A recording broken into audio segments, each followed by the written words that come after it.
Bom dia, moçada! Tudo bem com vocês? Aqui quem vos fala é o professor Eugênio Bastos, canal Geogênio, democratizando o ensino da geografia.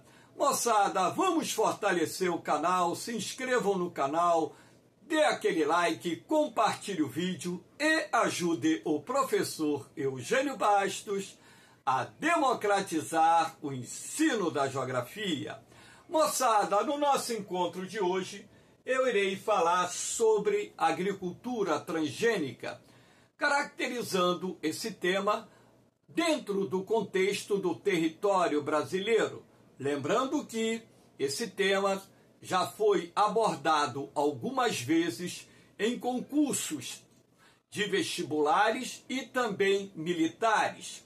Espero que vocês gostem dessa aula. Havendo qualquer dúvida, deixe a sua pergunta na parte dos comentários, que eu terei o máximo prazer de respondê-la. Então, moçada, aqui nós temos, para iniciar o nosso encontro, essa imagem mostrando alguns produtos agrícolas e o símbolo que deve estar presente em qualquer embalagem que utilize produto transgênico, que é esse triângulo amarelo com a letra T. Toda vez que você for comprar um produto no mercado, por exemplo, e observar na embalagem esse triângulo amarelo com a letra T, com certeza o produto foi produzido a partir de culturas transgênicas. Então, vamos analisar a produção de produtos transgênicos, mas inicialmente é preciso que vocês tenham uma noção do que são esses organismos geneticamente modificados, que nós também chamamos de produtos transgênicos. Cuidado, porque em prova pode aparecer no enunciado ou até mesmo nas alternativas a sigla OGM, organismo geneticamente modificado, que nada mais é do que um produto transgênico. Então, eu selecionei essa imagem para que vocês possam ter uma breve noção de como se processa a manipulação genética das sementes em laboratórios de renomadas empresas agropecuárias existentes no mundo e também, claro, aqui no Brasil. Então, vamos lá pela sequência numérica. 1. A partir de uma bactéria, o gene com a característica procurada é isolado. 2. Integração do gene em um fragmento de DNA e outra bactéria. 3. Multiplicação do gene mediante o cultivo das bactérias. 4. Cópias do gene são fixadas em micropartículas de material transgênico. 5. Mediante pressão de gás, essas partículas são projetadas sobre células vegetais. O gene se integra aos cromossomos de algumas células. E para finalizar, 6. Resultado: a planta possui as características buscadas. Primeiro, resistência às pragas, doenças, sazonalidades climáticas, crescimento mais rápido e etc. Então, quando se processa a manipulação genética de determinadas plantas em laboratórios de renomadas empresas agropecuárias que desenvolveram essa tecnologia de manipulação genética, você tem alguns objetivos específicos no que diz respeito a vários aspectos que nós vamos analisar agora. Então, sendo assim, nós temos os principais objetivos da manipulação genética das plantas, dentre os quais é possível destacar tornar as plantas mais resistentes às sazonalidades climáticas, pragas e doenças. Ou seja, quando você fala em tornar a planta mais resistente às sazonalidades climáticas, por exemplo, ao calor, ao frio, ao excesso de chuva, à falta de chuva, inclusive adaptando determinadas plantas a zonas climáticas onde essas plantas não iriam se desenvolver ou, caso se desenvolvessem, não iriam produzir. Então, a manipulação genética também cria condições para que as plantas se adaptem a regiões climáticas onde, naturalmente, elas não são encontradas. Então, quando você fala também resistência às pragas e doenças, ora, se você, através de um centro de pesquisa, identifica os genes que, por exemplo, facilitam o desenvolvimento de determinadas doenças, suprime esses genes das plantas e introduzem genes que dão mais resistência às plantas a determinadas doenças, consequentemente, as plantas não irão desenvolver essas doenças, ou aquelas que desenvolverem essas doenças, vamos dizer, em relação à lavoura como um todo, terão um percentual muito pequeno.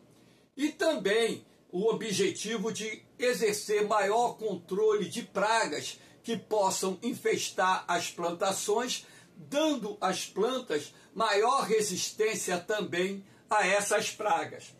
Quando você fala em acelerar o ciclo de crescimento das plantas, é para que as plantas cresçam não só mais rapidamente, como também antecipem o ciclo de produção, ou seja, a planta ela vai desenvolver a floração precocemente, o ciclo de produção será antecipado e, sendo assim, isso também gera ganho para o produtor rural. Porque também um objetivo é aumentar a produtividade da lavoura.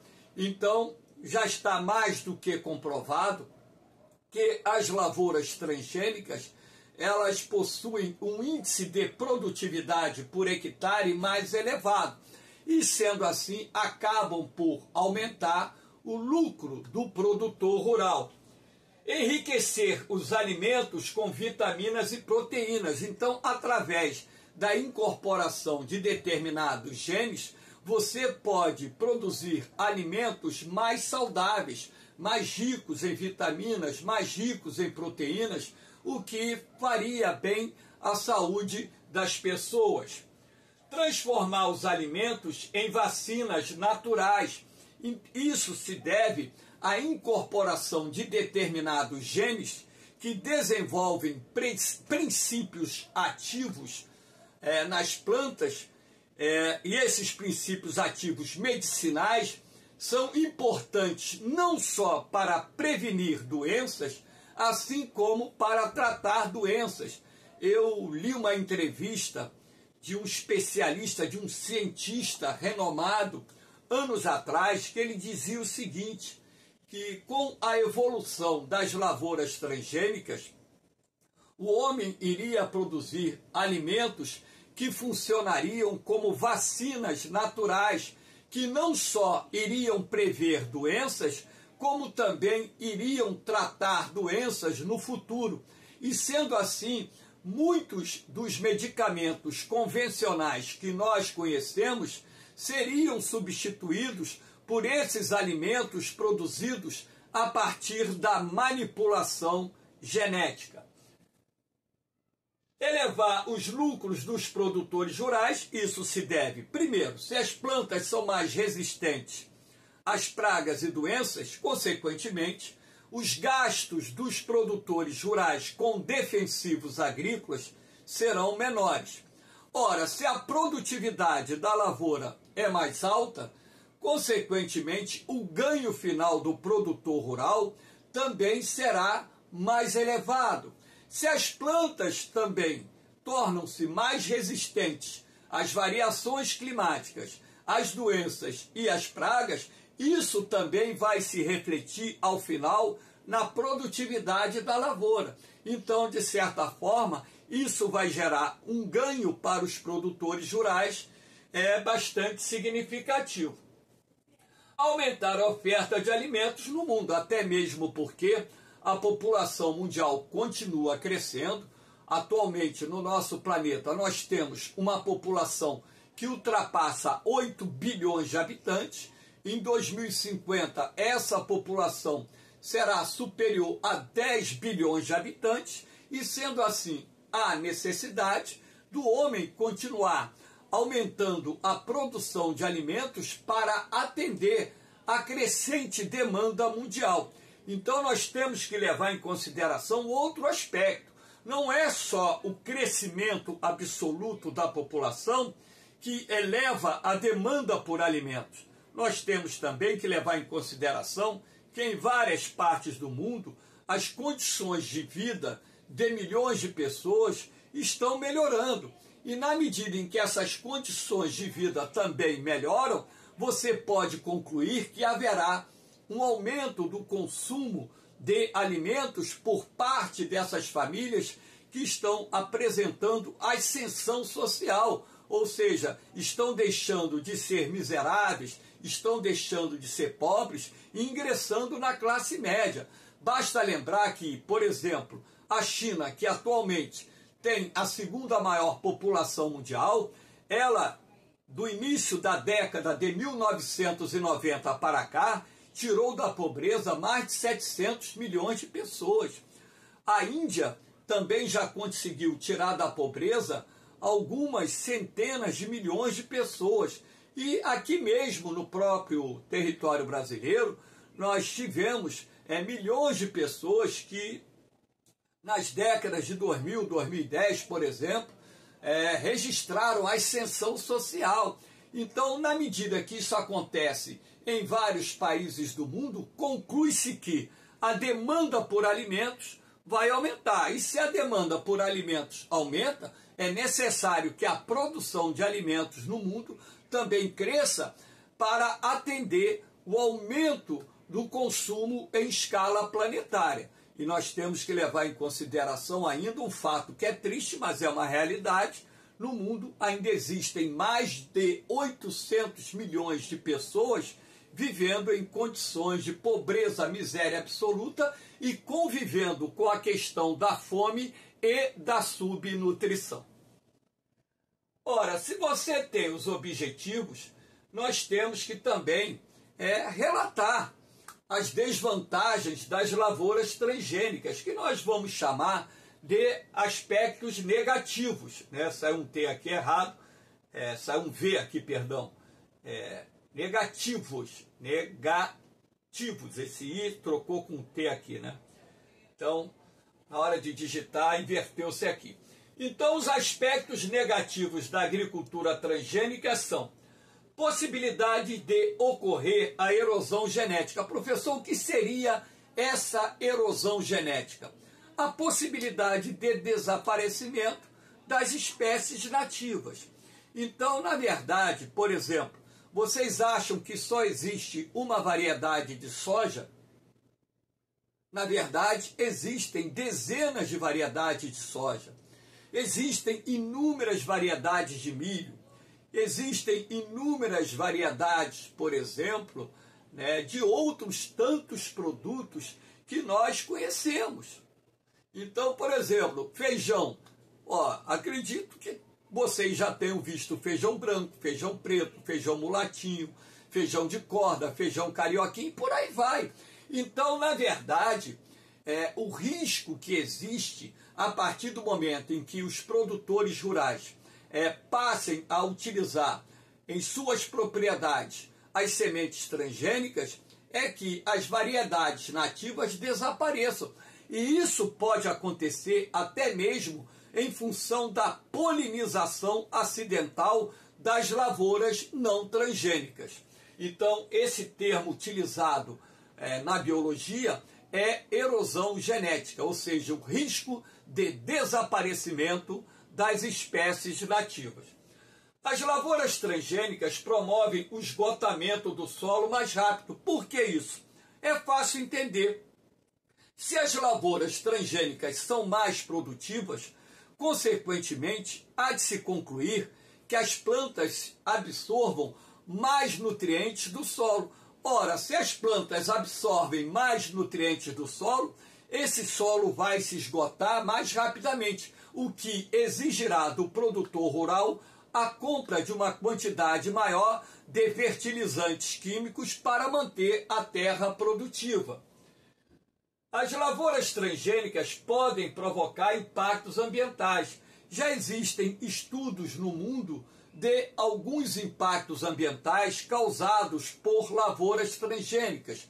Por exemplo, lá nos Estados Unidos, anos atrás, cientistas estavam pesquisando a causa da borboleta monarca, que é uma borboleta encontrada em toda a América, inclusive aqui no Brasil, estar morrendo prematuramente, ou seja, a borboleta monarca estava vivendo a metade do tempo que ela normalmente vivia. E os cientistas norte-americanos foram pesquisar o porquê desse problema, o porquê da morte prematura dessas borboletas. E descobriram que essa morte prematura estava relacionada ao Corn Belt, o cinturão do milho, que é formado por gigantescas fazendas especializadas somente na produção do milho. Ora, consequentemente, nessa variedade de milho transgênico que estava sendo cultivada nas propriedades que fazem parte do Corn Belt, a Monsanto, que é uma empresa do setor agropecuário, havia subtraído um gene que produzia uma proteína que alimentava a borboleta monarca, que vivia ali naquela área do cinturão do milho. Então, na verdade, a borboleta estava morrendo de inanição, de fome. Foi assim que o órgão regulador dos Estados Unidos obrigou a Monsanto a fazer a correção da semente transgênica de milho para que não mais afetasse essa variedade de borboleta. Então, pode-se concluir que, ora, se afetou a borboleta monarca, pode ter afetado também outros insetos. E outras culturas transgênicas também podem gerar um tipo de problema semelhante. Não estou aqui afirmando que geram, mas a hipótese real de gerar, ninguém pode descartar. Então, já há estudos comprobatórios de que lavouras transgênicas podem causar e, em alguns casos, causam impactos ambientais.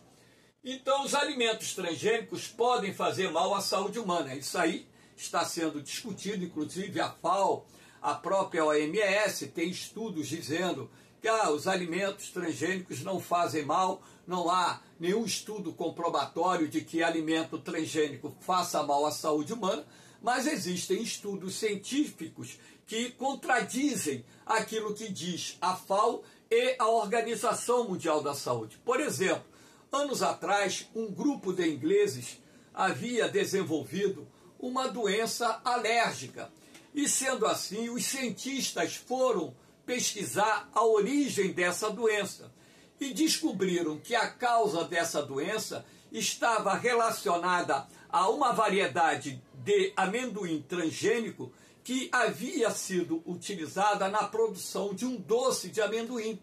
E essas pessoas que desenvolveram essa doença alérgica eram alérgicas àquele gene que havia sido incorporado numa variedade de amendoim transgênico e que, consequentemente, acabou desencadeando a doença nessas pessoas. Então, a gente não pode, descartar também pesquisas científicas que comprovam que os alimentos transgênicos podem causar doenças. Claro que é preciso muito mais estudos para avançar dentro dessa área que possibilite né, comprovar ou não essa possibilidade real. Agora, a partir do momento em que já há dados confirmados de que determinadas doenças alérgicas foram geradas pelo consumo de alimentos transgênicos, não há como se questionar também um trabalho feito por cientistas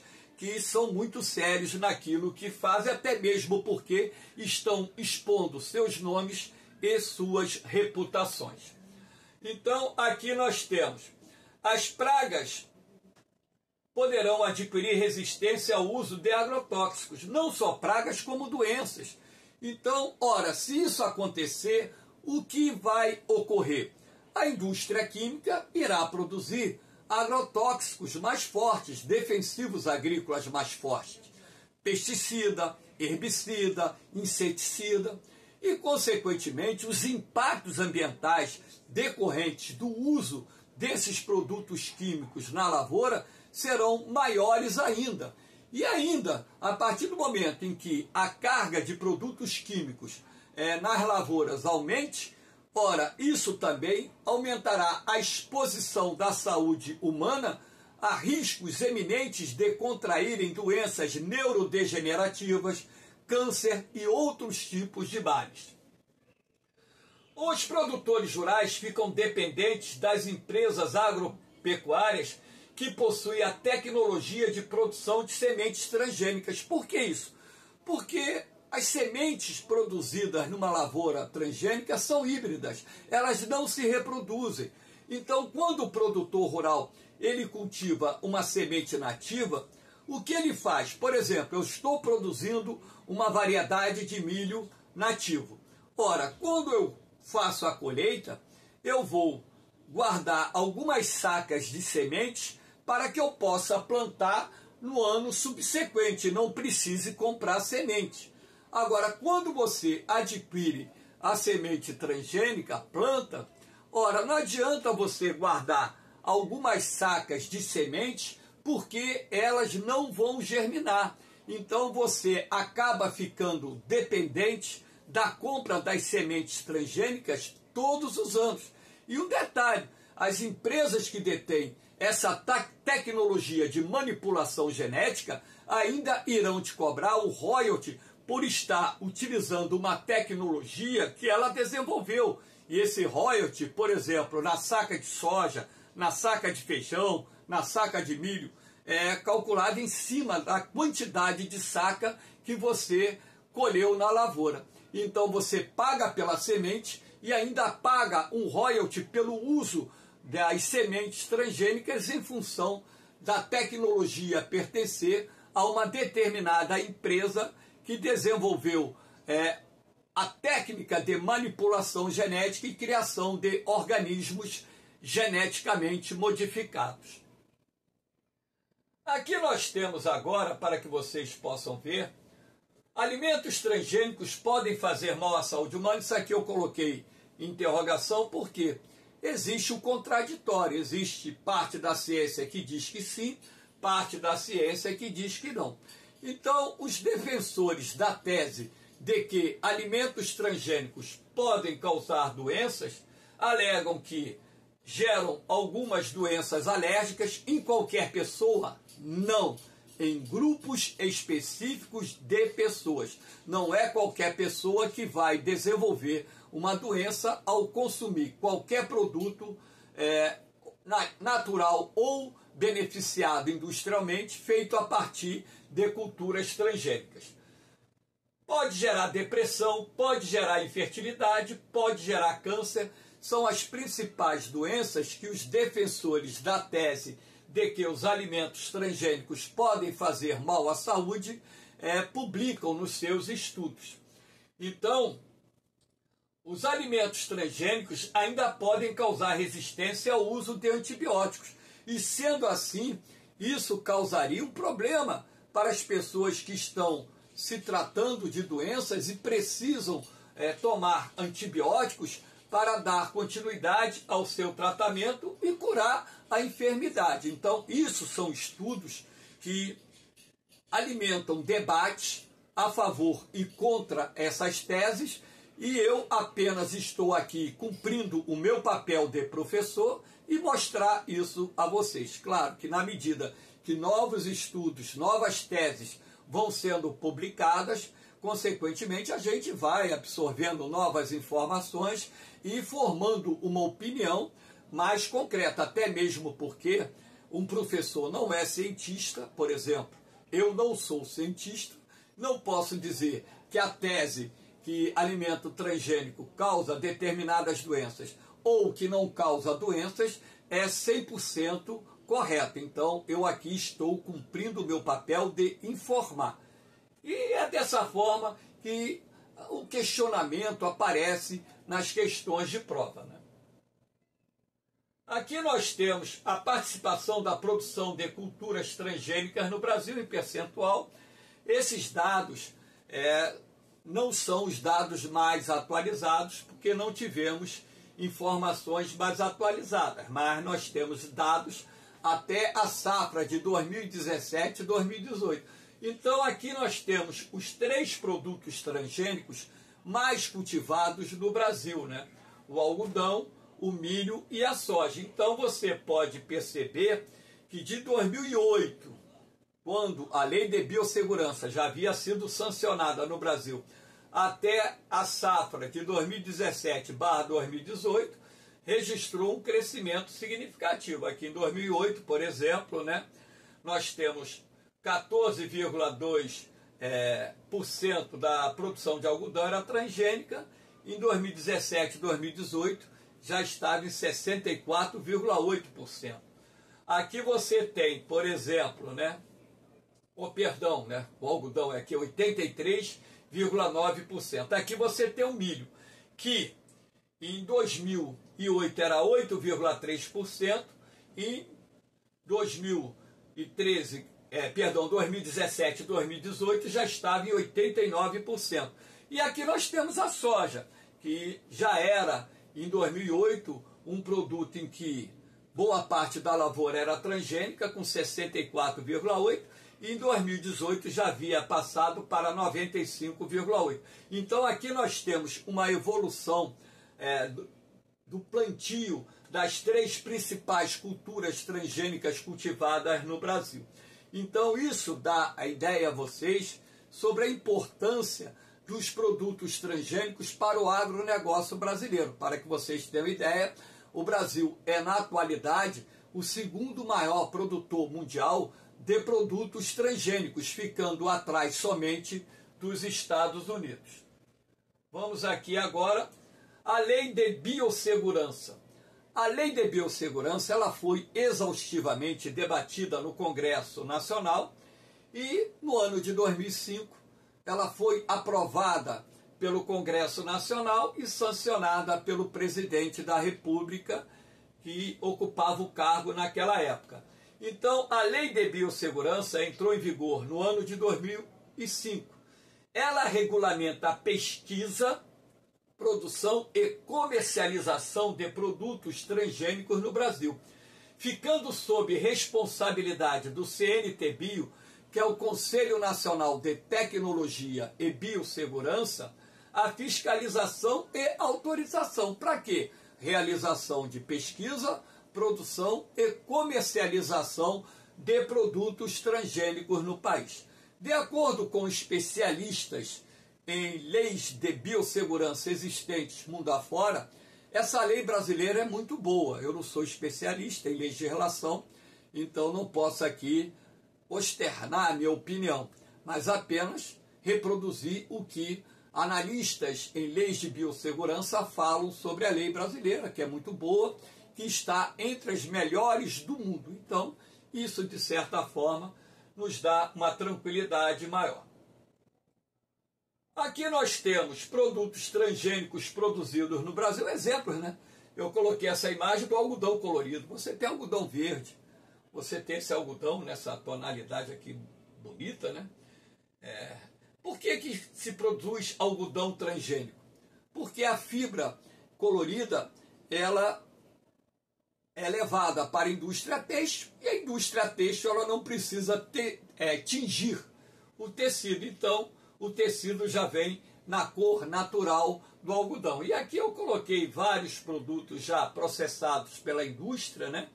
Que mostram o Tzinho amarelo nas embalagens. Então você vai ver aqui, ó, o T amarelo, né? Destacado, mostrando que são produtos de natureza transgênica. Hoje, quando você vai no mercado e compra produtos industrializados que derivam do setor agrário, ou seja, produtos alimentares ou alimentícios, e também óleos vegetais e por aí vai, você vai ver na embalagem o símbolo do Tzinho amarelo, né, o triângulo amarelo com T preto, indicando que o produto é de natureza transgênica. Moçada, espero que vocês tenham gostado do nosso encontro. Dê aquela força aí no canal Geogênio, dê aquele like, compartilhe o vídeo, ajude o professor Eugênio Bastos a democratizar o ensino da geografia.